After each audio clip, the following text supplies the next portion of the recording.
You're listening to episode 37 of A Whole New You podcast. On today's show, Justine Clark joins us to discuss finding food freedom with thyroid disease. We talk about her diagnosis, her diet before and after, and how she still enjoys food and finds ways to indulge, even given her food sensitivities.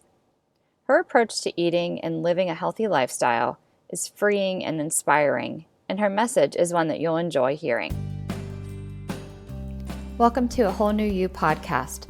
I'm your co-host, Kim Maravich. I'm a registered nurse and author of the book 360 Health.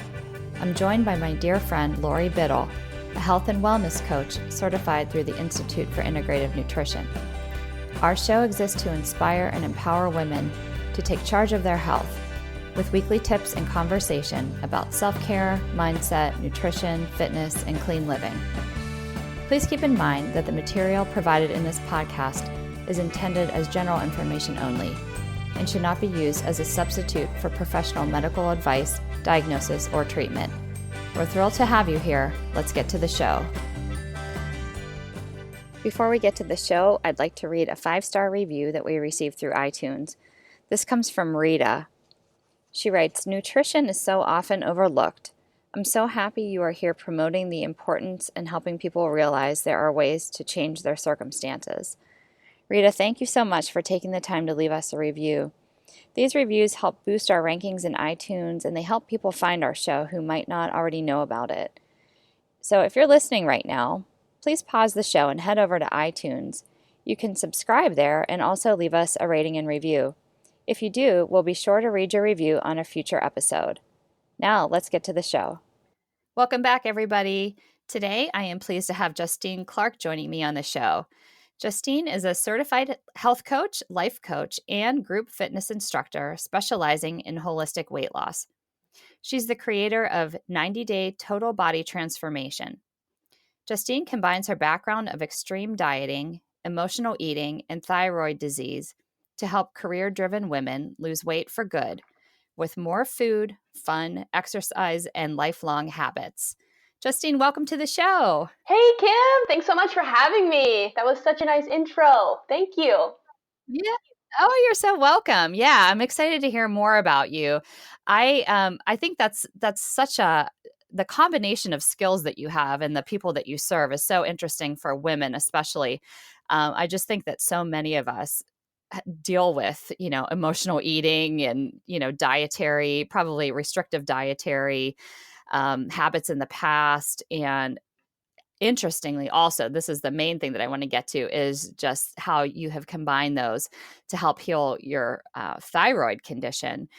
So I think that I can't wait to get into the interview and hear about all of the things that you do to serve others and your background. Really fascinating. Yeah, thanks. Yeah, and the funny thing is, like, going through it, it was always for me like, oh my gosh, this is just another thing I got to deal with. Like, oh my gosh, what's wrong with me? Or a curse. You know what I mean? Right. But like once you get through it, it's like, wow, okay, now I can put all these things together and, and Yeah. help in a much larger way. So yeah, thank you for that. Sure. I think sometimes, our background and the things that we go through that we perceive as being negative or, frustrations in our life come back to serve us and to help serve others. So I think that you're a case in point for that. So Yeah, I I just, totally agree. yeah. So, before we get into the interview, could you just tell us a little bit more about yourself so our listeners can learn more about you? Yeah, for sure. I'd love to share. So, like Kim said, I'm a certified health coach, life coach, group fitness instructor. My story goes way back to when I was younger, like 8 years old, 10, 12, that age. And I was always the girl who wasn't like quote unquote overweight, but I was definitely heavier than everyone else that I knew, even heavier than my family members. So I always thought that there was something different about me or there was something wrong with me. So that pushed me very quickly into trying to fit in with the people around me, which meant that I needed to exercise all the time. Like I was over exercising. I remember when I was little, my favorite thing to do, well, it wasn't my favorite thing. I was literally just doing it because I was hopeful for the results. But what Hmm. I did, I was always doing Taibo in my bedroom, like the Jillian Michaels boot camps, like all those things, right? And at the same time, I also was, diving into any diet that I could think of. And back then, it was like the Special K diet, the South Beach diet, anything that I saw was a thing, like flipping through magazines or whatever. Like I was trying it. And, that led very quickly into my teen years into emotional eating, restricting foods, followed by sneaking foods, binging on foods. It was definitely a roller coaster of just emotions around food. And, that ultimately, what I was seeking was weight loss and to being able to fit in. And I got that, but I still wasn't happy. Like I was at my lowest weight and I was still frustrated and feeling guilty around food. And fast forward a little ways to group fitness instructing. I'm bringing up these points because I think that each one serves a purpose. And the group fitness instructing portion of my life, I did it for at least 5 years. That gave me an outlet as a way to blow off stress, to work off the foods that I ate. And it made me feel better about myself because I thought I was doing something good for my body. When in reality, I was again over exercising. And something that I really just took away from that experience was when I was teaching people, like the same people always came to class. Always. We did assessments every single week. Like we even talked about nutrition, all the things, right? Just basic stuff that you would learn at a gym. And I remember doing assessments with people every week, and most of them would come in saying, you know what, I've been here working out every single day and I still haven't seen progress. Like when I'm here, I do great, but when I go home, it's like I completely fall off the wagon. I have no idea why. And I just wish that I had somebody following me around to slap food out of my hand. And I remember people just saying that like all the time. And at that time, I related to them. At that time, I was like, yeah, you know what? I wish I had that too. but now looking back, it's like, okay, that obviously is something that needed to be addressed. And, that was a huge part of my life as well that I hadn't yet figured out. But then just to wrap up, March 2014, I had thyroid surgery. I had half of my thyroid removed due to a 3 centimeter nodule. It ended up being non-cancerous, thank goodness. And then eventually I switched my in-person coaching to online coaching. So being able to expand my reach to more people that need help on a deeper level. So I know that was kind of a long little timeline, but I hope that was helpful and answered your question, Kim.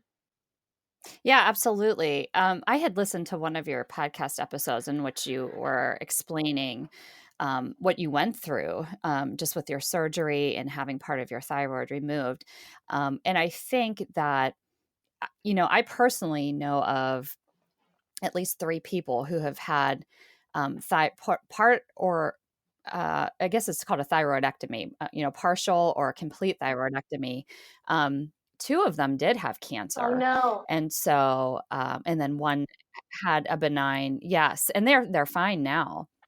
Which is, I think that's one thing about the thyroid is that it's often contained to the thyroid. Nevertheless, regardless of why, that's quite a toll it takes on your body, and what a gift you're giving people, sharing your story and having gone down that road to help other people, not only who have had thyroid removal, but who also have thyroid disease, because you have a very specific understanding of that Yeah. component. So can you tell us a little bit more, just moving on to talk about your health history a little bit more? I want to kind of delve into that a little bit more. So how did you know, um, that you had a nodule on your thyroid or needed it removed? And what were the things that kind of led up to your diagnosis?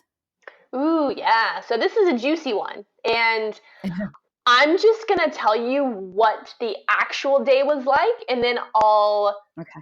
talk more about the leading up to it, because the leading up to it things I had no idea were actually the leading up to it things. So the day of, I was just going into the doctor for a regular checkup. I wasn't having like anything crazy happening to me that was out of the ordinary or nothing that I had gone in previously for. So just a checkup. And my doctor's like, Justine, it looks like you have a lump on your throat. I'm like, Mm. okay, like, I Mm. don't understand. Tell me more. And anyway, long story short, she ended up feeling my neck. And then that same day, I got a call back saying that I needed to come in for a biopsy. I'm like, okay, sure. Mm. So then, after the biopsy, quickly thrown into the decision of, do you want to have surgery or do you not? Because from the biopsy, it was inconclusive. They did not know if it was cancerous or non-cancerous. At that point, I had the decision to either have a checkup every few months just to see if it's maintaining, if it's growing, changing, whatever, or I could just have it removed and be safe. So obviously, now that you know my story, you know that I went ahead and had it removed. It was benign, so that's great. But leading up to it, I had no idea. And I wish I would have known the symptoms, the signs leading up to it, and I may have had more of an educated, outlook, or even a more educated decision, Mm. because at that point, gosh, 2014, that's almost 6 years ago by this point. Like, I didn't know anybody that had thyroid disease, and I didn't know where to look or where to turn. But leading up to it, I had a pretty clean health history. The only thing that really was a trigger for me was that I always had really bad indigestion. Like, my belly hurt all the Hmm. time. Like, after I ate food, I was really bloated. I had a lot of gas. Like, literally, I was the loudest belcher of anyone. Of anyone. And it was like uncontrollable. Like, if I held it in, it would just hurt so bad. So I had to let it out, right? And they were super loud. And my family was like, Justine, just stop doing that. Like, why are you doing that? That's embarrassing. You're seeking attention. Like, you have to stop. And we went to the doctor for that. And they just, told me, stop swallowing so much air, stop chewing gum, like, take this prescription. None of it worked. And Mm. after more research and trial and error, me and my mom finally figured out that, holy smokes, it is a dairy thing. So we didn't know. We were just going to experiment. But after I, started to notice that it was coming from my food, I was like, whoa. And after that, my belching stopped. But unfortunately, it had already gotten so far to where, the gut issues, eventually led Mhm. to thyroid issues, and there you have it. So those were things that leading up to it that I wish I would have known. But on top of that, like other symptoms, a lot of people that I talk to, they're dealing with weight fluctuations, um, energy, like fatigue, indigestion, gas, bloating, even skin conditions like acne, that can have a lot to do with it. Or even mindset stuff like mental things like anxiety and Mhm. depression, things like that. So all of those things plus more, like, those are just a small list, but those are definitely symptoms or signals that our bodies could be giving us for that. Does that answer your question, Kim? Yeah, it absolutely does. That's so interesting. So that you weren't necessarily having symptoms other than the digestion. They just found this lump. But what I think is really interesting, and I want to touch on this just a little bit more if you don't mind. Yeah. You made a connection between your gut health and your thyroid. I'd like you to for just a minute to speak about that, because I think that many of our listeners are savvy, and I think we're beginning to make the connection between things like leaky gut and food sensitivities to autoimmune conditions, but can you speak to that a little bit? You mentioned dairy. Talk about your gut health a little bit, and how you think that led to a thyroid Yeah, condition. for sure. So I want to just mention one other thing. I did heavily struggle with anxiety as well, and a little bit of just, I feel like, a little bit of depression too, because I wasn't fitting in. And that put a lot of anxiety into my life. But, and I'm glad that your listeners are savvy, like they know the connection between the mind and the gut and thyroid disease and all of those things. They are very interlaced. So for me, and I know this is the same for a lot of people, it basically, any disease, any type of ailment generally stems from some type of virus that's inside of us. That's how anything starts. I mean, Kim, you wrote a book on cancer. We all know that there are cancer cells inside of us, and they're dormant until they're not, right? At some point, it's like something makes them switch over, and that ultimately grows and controls our life, right? Right. Very good. Yep. Yeah. So it's the same with thyroid disease. Starts off as just a regular virus, and it can grow. It can feed off certain foods that we're eating. So for me and a lot of thyroid sufferers, they suffer. Two of the most common ones are dairy and gluten. You're probably Mm-hmm. familiar with how those just cause inflammation inside the body. I mean, Mm-hmm. and inflammation generally stems from those viruses, feeding off of those things and growing and, reproducing and moving to different parts of the body. So, having those things there and having those foods present causes the inflammation, which causes disruption inside the body. And when it's, you know, when it goes from the gut to the thyroid, it's just basically a transportation, a way to get to other places, if that makes sense. So if anything is inside your body, it's basically trying to take down the host, which is us, just like anything else. So if you treat it the same way, ultimately, when you're healing the source of where it's actually coming from, your gut, then you're able to reduce the viral load and ultimately heal. Does that make sense? It does. It's interesting because I've never heard it explained that way, but I think that it kind of clearly outlines for us how that can happen, and how that having that leaky gut can transport things like bacteria and viruses, and attack our body. So, and I think that pertains, like you said, not just to the thyroid, but to other autoimmune conditions as well. So those of our listeners who may be dealing with another autoimmune condition, that's something to think about as well. Now, we'd like to take a minute to give a shout out to our show partners, Perfect Supplements and Amazon. Perfect Supplements is a family owned and operated business that supports local farms. Their superfoods and supplements are non GMO, third party tested for purity, and contain no synthetic ingredients, colors, or flavors. They're also organic or wild harvested and fairly traded. Products range from collagen and bone broth powders to plant proteins, greens, desiccated liver, and adaptogenic herbs. Perfect also carries vitamins and supplements from other reputable sources like Just Thrive, Dr. Mercola, Gaia Herbs, Green Pastures, Garden of Life, and Prescript Assist. To check out their wide array of products, go to perfectsupplements.com/Kim. If you use coupon code KIM10 at checkout, you'll get 10% off your order. This is a great way to get superfood nutrition while helping to support our podcast. And just as a disclaimer, it's not the intention of our podcast to provide specific medical advice, but rather to provide you with information to better understand the role of dietary supplements in health. We urge you to consult with a qualified health provider to discuss both the advantages and risks of using dietary supplements. Our other show partner, Amazon, is the largest online warehouse and carries just about everything you need. If you shop on Amazon, which is likely, you can support our show at the same time at no additional cost to you. Simply use our affiliate link to enter the site, then browse and buy, just as you normally would. A Whole New You podcast will make a small commission from your purchase, which helps to support production costs for the show. You can find a clickable Amazon link in the show notes for this episode. You can also go to the products page of our website, awholenewyouPodcast.com, to find the link.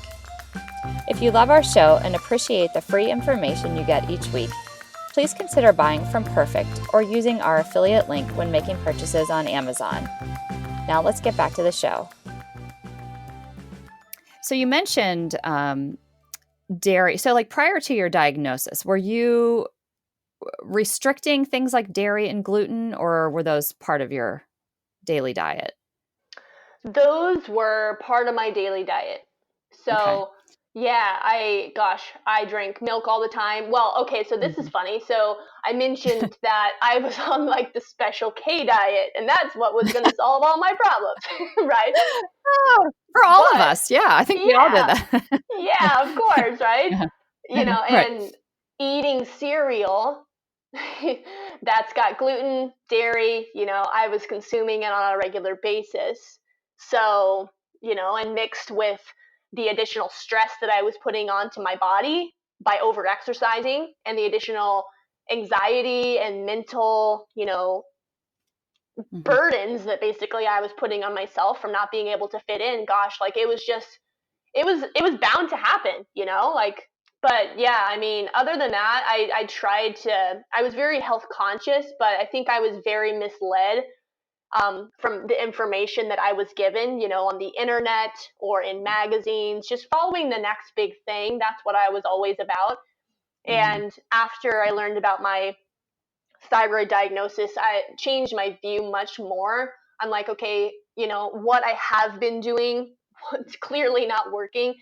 So I decided to get down to the root of the issue. And just, you know, that involved a whole new perspective, a whole new route of what I had to do for food and the way I was approaching food and the way I was talking to myself ultimately. That all had to change. Sure. And I think, it's for some people, it seems like a revolutionary idea to connect the dots between diet and disease. But I'm so glad that it's becoming more widely understood, and that we have people like you, proclaiming it, that, these things like an innocent, seemingly innocent bowl of cereal with milk could really be harming your health because of that dairy and gluten. And I mean, isn't that the American way? It seems like, I mean, that's just, Yeah. part of our culture. But the components in those can be so inflammatory, as you were mentioning, that can really lead to disease. And so I think that's important to point out. Um, and so, thinking about as you were healing, so you had the surgery, and then what did you do? What foods did you incorporate or eliminate? I know you already talked about dairy and gluten, but talk to us about the food changes that you made, and then maybe also the lifestyle changes you made that helped you heal from your thyroid condition. Yeah, for sure. So this is going to look different for everyone. So my food sensitivities may be different than yours and everyone else. But, for the most part, um, we're able to figure out which foods work for us and which ones don't. The ones that I focused on the most were just keeping a balance of whole foods, um, like vegetables, fruits, starchy carbs, healthy fats, things that were actually providing me with energy and making me feel satisfied and full versus like things that I would used to do, like just go for the most convenient food, say packaged food, cereal, just loading up on more of the whole foods versus the, you know, packaged foods. So that was a big one. I know that's a big one for a lot of people. And, that doesn't mean that I'm perfect or I've eliminated everything. But, you know, I think the way that we approach it can look different. So for me, I eat pizza, I eat cake, ice cream, cookies. Like, I love all those things and I don't want to get rid of those. And I think, just the approach of how we make them it makes a huge change and an effect on the way that we feel. So, for example, like when I go get pizza, I make sure the crust is gluten-free and it's a dairy-free cheese, and that makes a world of difference for me. And I just load up with vegetables and anything that I can get on top. Same thing with cake and Mhm. cookies. I try to just focus on ingredients that are going to make me feel good. So, for example, using almond flour or a gluten-free flour instead of a wheat flour or a white flour. Um, and same thing with ice cream, like using maybe a banana, freezing it, or whatever that looks like. Just being conscious of the foods that you really do love and you enjoy, and finding a way to create them in a new way that's going to serve you and help you reach your goals versus, make you feel sick and fatigued and gain weight. So that's really the shift that I had to make and that I help people make as well. It's sometimes easier said than done, right? Like we can look on Pinterest and be like, "Oh my gosh, yes, that looks so good. It fits all the things that I'm trying to achieve." But then, it can sit in Pinterest or it can sit in your mailbox forever and not be used. So it comes down to the food that we eat, the food itself is only 25% of your success. And what and who you're being around food is 75% of your success. And I know that sounds like maybe a new concept because food is very powerful. It is. Food is a game changer, right? But what's an even bigger game changer is the way that we're approaching it. Because if there is a salad waiting for you and you're like, oh, I have to eat that salad. Oh my gosh. And if you're like, anxious and stressed about the salad and you're still feeling like, all those bad feelings and those negative vibes, then really is that salad going to make you feel satisfied, or are you just going to hurry up and eat the salad so you can go get something else afterwards? I was just going to say, I think that that's why so many diets fail in general. And I'm not even talking about like food sensitivities. I'm just talking about people who are like trying to lose weight. Um, if they think that they have to eat, just broccoli and kale all the time and they don't like broccoli and kale, they're going to fall off the wagon because, they're thinking it's more of like a punishment. So I like Yes. the idea of, yeah, of feeling good about your food, of enjoying what you're eating.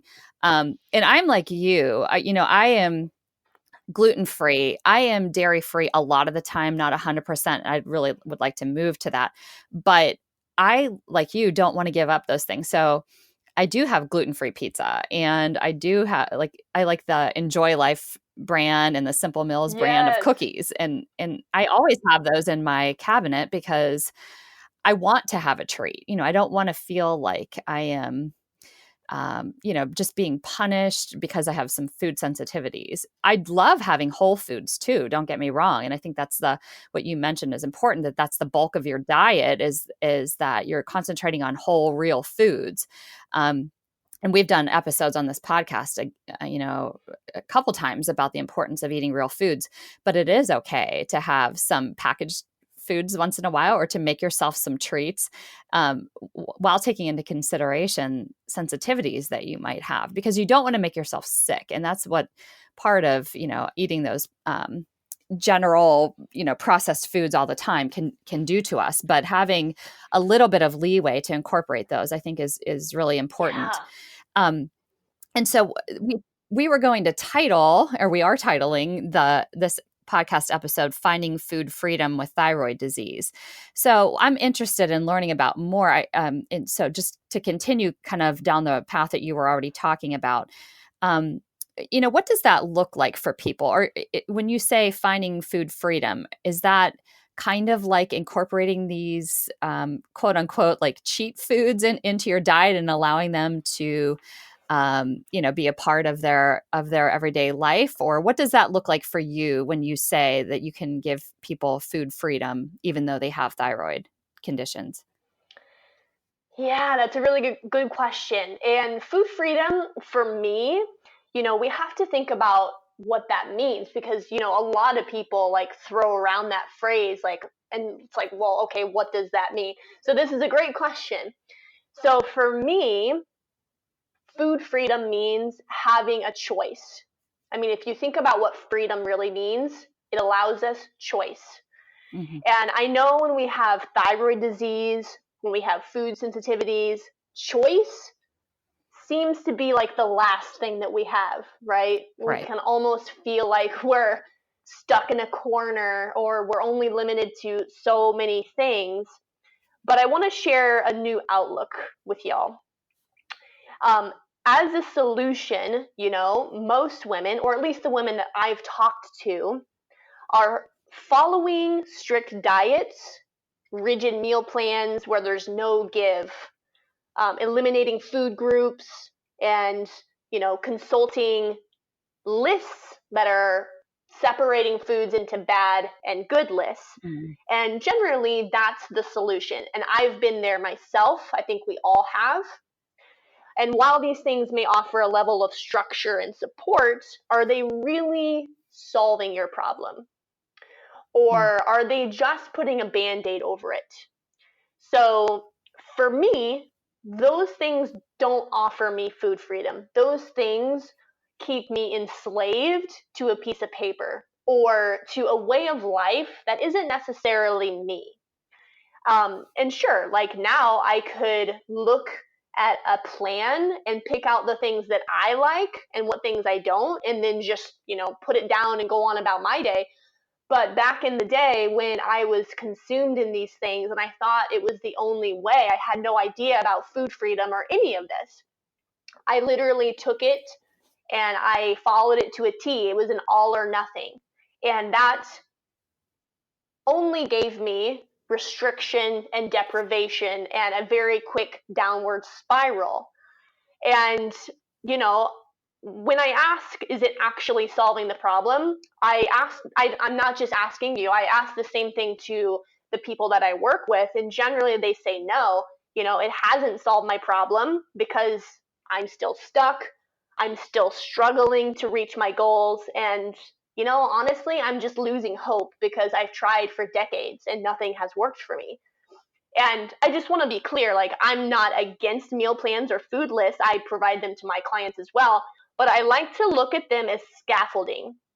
If you can think of scaffolding on a building, when the building is being built, there's scaffolding there to offer structure and support.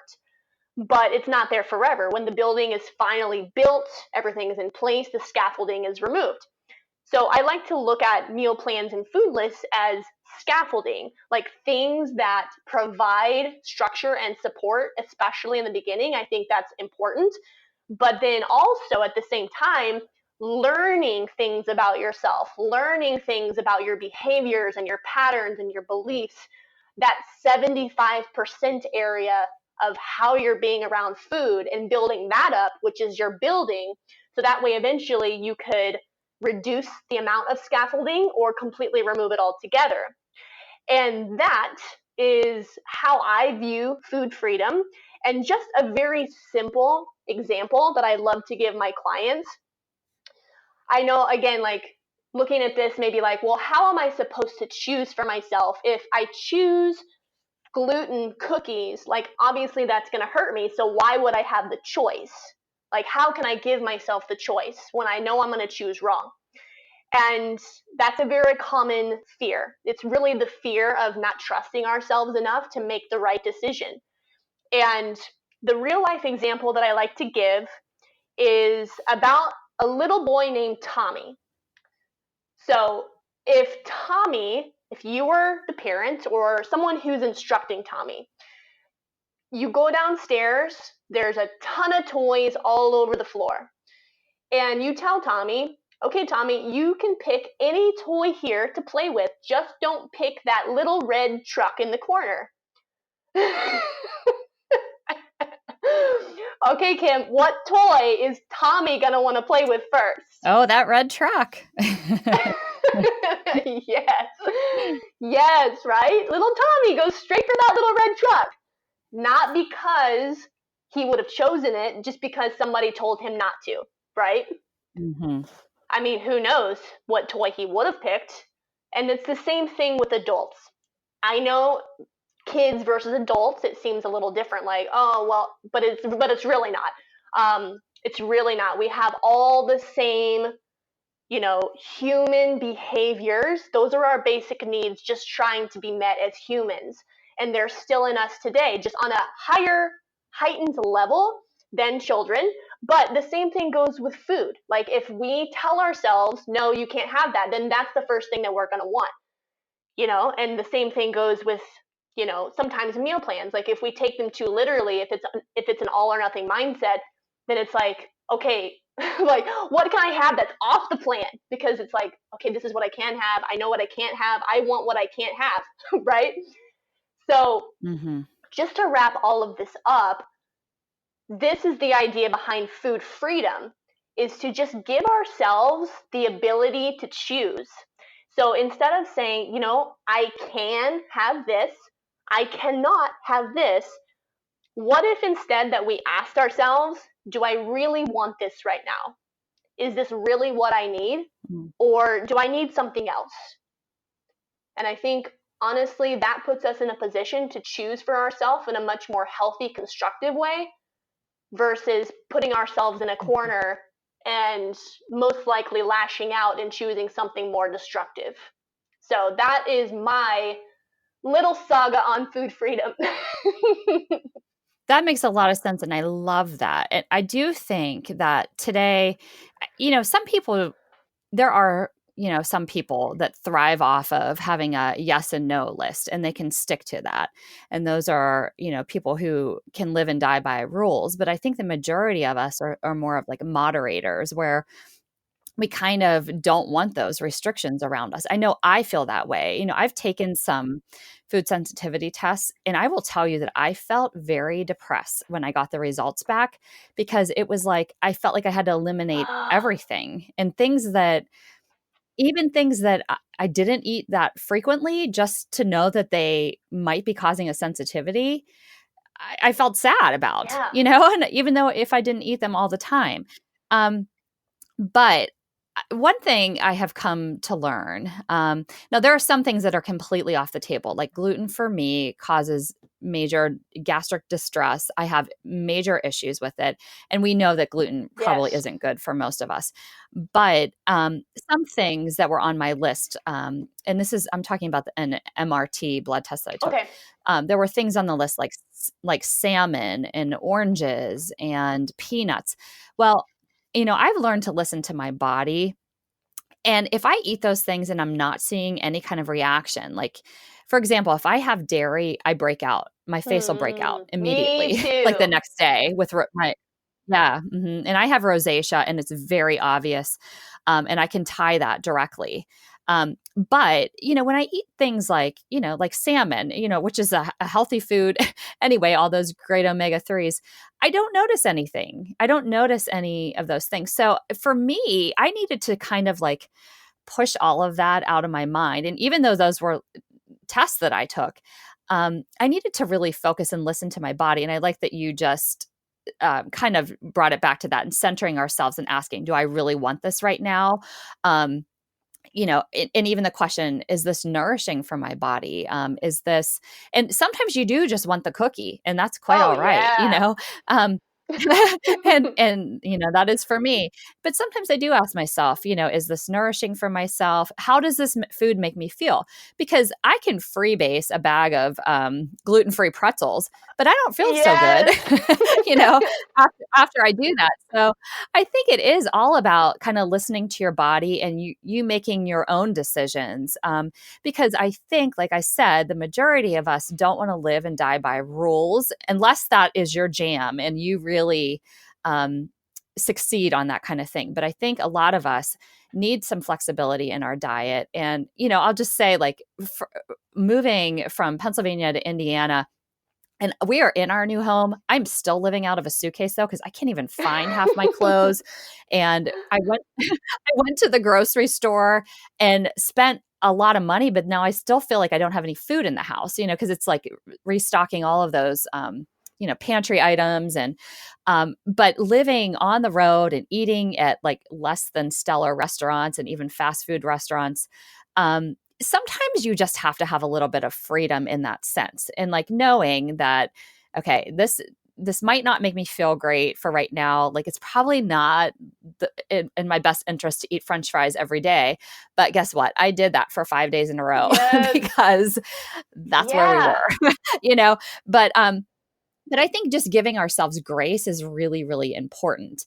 And knowing that if you eat something and it really does affect you. So if you do have a thyroid condition, which I want to get to in just a second, talking about some of those symptoms, but if you do have something like a thyroid condition, or like for me, the rosacea breaks out, or if I'm going to experience gastric distress, well, that's not worth consuming a food if I'm going to have really negative reactions like that. But if it just means that I'm gonna choose something that's less than optimal because it's kind of what I want right now, or it's kind of what I have to do because I'm traveling or whatever, giving ourselves that grace, I think, is really important because you're not going to die, you're not going to gain 20 pounds overnight. It's just we have to be able to live and to experience this food freedom and to make choices, just so that we are not driving ourselves insane. Would you agree Yeah. with that? Oh my gosh, yes. Yeah. I can't tell you how much anxiety and stress I got from just thinking about going to a restaurant back in the day. Like, or going on a trip or traveling. Gosh, woo. Yeah, so I totally agree. Like having that flexibility and just giving ourselves that grace, that is so, so important. I'm glad you mentioned that, Kim. Good. Um, so what I was, thinking, because we are kind of talking about thyroid conditions today, um, what if someone that was listening in our audience suspected that they maybe had a thyroid condition, maybe weren't sure, and some of those symptoms, just off the top of my head, might be weight gain, thinning of the hair, thinning of the eyebrows, constipation, um, maybe even feeling sluggish, less than themselves. What advice would you give for someone who was possibly thinking they might have a thyroid condition? Where would you kind of steer them to delve into that a little bit further? Yeah, that's a good question. So, if you're noticing that you're having a lot of the related symptoms to thyroid disease, I honestly think it's worth having it checked, just to be Hmm. safe. And Yeah. the first thing that I did was, well, just going to my regular doctor, and obviously that ended up in just throwing me right into the whole thing. But it doesn't have to be that Okay. way. So, if you're noticing those things, what you can do, you can just go visit your doctor and just request a full thyroid panel. And I wanted to Hmm. say that because generally what happens is if you go in for thyroid tests, they'll just do the basic stuff. So like TSH, T4, T3. And generally that's where they stop just out of natural protocol. But Hmm. generally, I mean, those numbers can tell you things. But if you request a full thyroid panel, they will do more, and Hmm. more being there are more thyroid hormones that should be tested. Like reverse T3, reverse T4, the thyroid antibodies. You want to make sure it's not coming from an autoimmune disease, or if it isn't, that's good to know. Hmm. And then also, what I highly recommend that most people don't think about, and I didn't think about for the longest time, is that when you're in there, in addition to a full thyroid panel, you should also have like your vitamin levels checked. Like, all the things like D3 is a huge, or D3, vitamin D. Vitamin D is a huge one. And generally, people are low in that, and that affects thyroid health a great deal.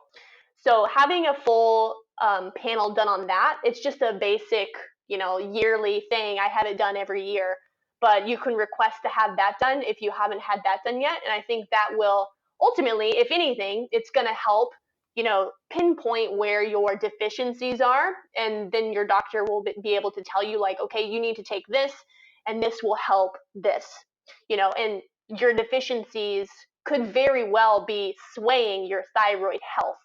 And at least that's the way they were for me, and that's generally the way it works for most people. Because, when we have vitamin deficiencies, that throws off our gut, that throws off a lot of different things, and it could be causing your symptoms as well. So it doesn't necessarily mean that you have a thyroid disease. Could just mean there's a deficiency, but it never hurts to check both. And something else that I also want to mention is that when this is the funniest thing, and I know you'll be like, what? So when I had half of my thyroid removed, my my thyroid panels were normal. Okay. So all of them were normal. I was not a contender for thyroid disease. And this is where you have to be your own biggest advocate.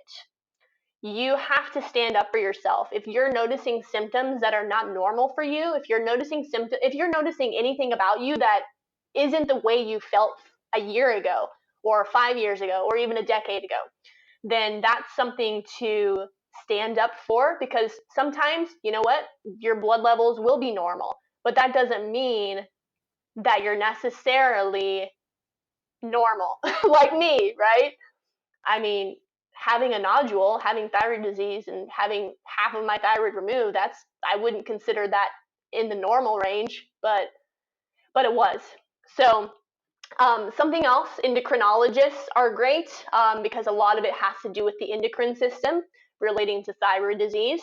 And then outside of that, I like to mention those two types of helpers, because doctors and endocrinologists are masters of assessment.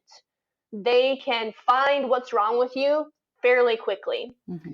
And, if you're not getting the answers, find a new doctor, be your own biggest advocate. And aside from that, I would highly recommend pairing up with a health professional, health coach that has a background in what you're trying to achieve via nutrition, behavioral habits, lifestyle factors, things like that. Because a lot of times doctors don't provide that. It's just not in their scope of genius. They don't have enough time to provide that type of information or that type of support. So pairing up with somebody outside of the healthcare system that has a background and a knowledge in this is very helpful. And, that's a huge game changer, because kind of like the gym I mentioned earlier in my story, when people came in to work out with me, they did great for an hour until they left. And then it's like, okay, now what do I do?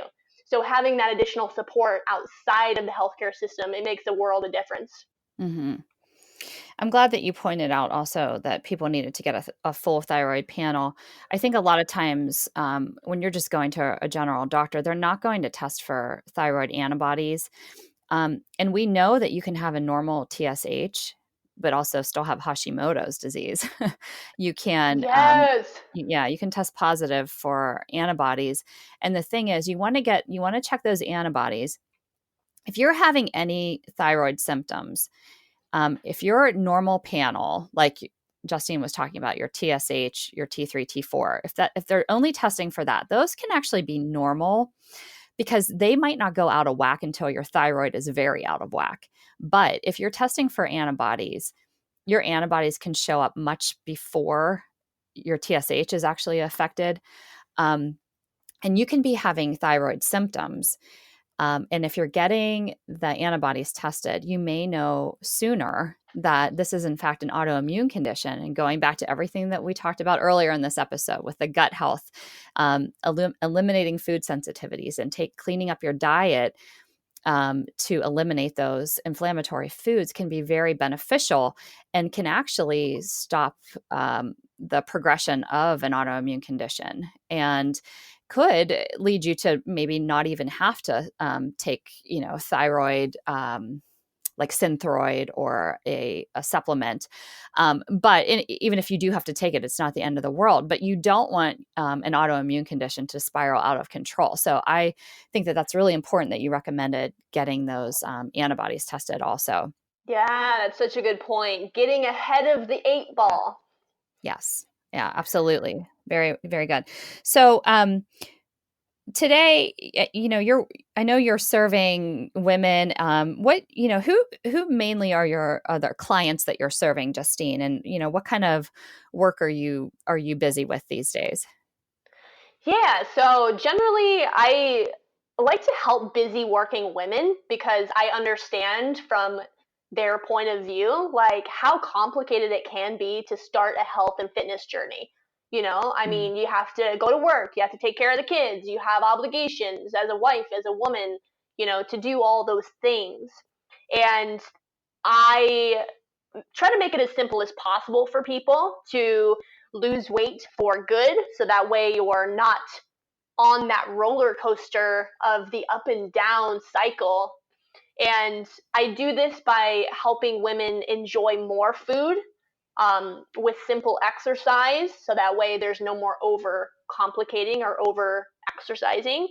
And I just help them, create some lifelong habits in regards to the way that they eat, the way they approach their food. A lot of it goes back to how I help people is healing emotional wounds, healing past traumas, healing belief patterns. Anything generally that we've been through in the past is swaying our actions and our results today.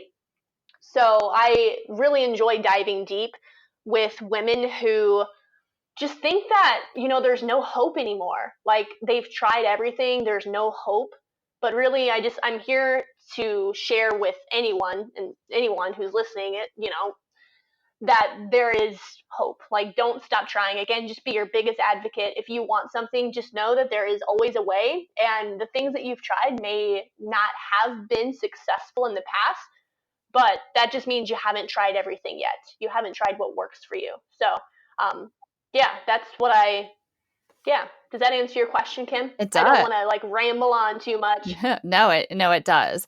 And I think that that's important because, you're tying in, you talked about the emotional wounds and past traumas. And I think that that's really important because oftentimes I don't think we associate that with our health, our physical health, whether that Mm-hmm. be that we can't lose weight or that those things are leading to stress, and stress we know has a direct impact on our cortisol levels, our inflammation in our body, which can lead to disease down the road. I think that's one of the things that we are, at least I am trying to maybe really get across out there, is that we have to be in control of our stress. We have to be in control of our emotions, because it will lead to harmful physical side effects. So I think that that's such an important combination that you're offering people. So not only that they can lose weight, but that you're helping to dive a little bit deeper into that emotional side too.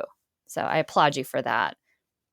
Yeah, I mean, it's definitely not, the easiest thing to work through as an individual. It can be very scary and almost fear of the unknown. Like, oh my gosh, like if I dive into that, if I learn more about myself, what could happen to me? Like, what will I find out? Like, who will I be? Like, I think all of those things can run through our minds when we're thinking about making those types of changes. But ultimately, those scary things, if they're scary for a reason. And that means they need to be addressed, and they'll make a huge Mhm. shift in your life.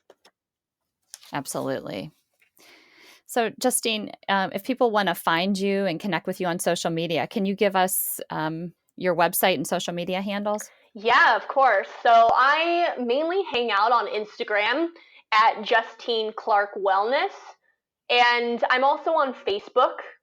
You can search Justine Clark and should find me there. But those are the main two places that I hang out. Mostly Instagram. But I'm also on Facebook. Awesome. I know I feel like that's kind of the way it's going lately, is that Instagram seems to be the place to be Yeah, for sure. anymore. But there's still Yeah, so many people on Facebook, so I don't like to forget anyone there. that's right. Yeah, exactly. It's we love our Facebook community here too. So, Yes. yeah. Well, Justine, thank you so much for being on the show. We really appreciate your time and all of the knowledge that you shared with us today. Yeah, thanks so much for having me, Kim. It was a blast chatting with you and your listeners. I'm hoping that someone out there got a little golden nugget and you're going to run with it. Be your own biggest advocate. I love it. I think so. So thanks again, Justine. That's it for today.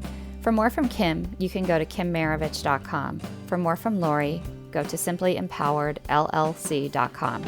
We're always open to listener questions or suggestions for the show. You can email those to contact@awholenewyouPodcast.com. We'd also love it if you joined our Facebook community and followed us on Instagram. Just search for A Whole New You podcast. And lastly, if you'd be so kind as to leave us a rating and review in iTunes, we would really appreciate that so more people can find our show and join our community. We'll see you next week.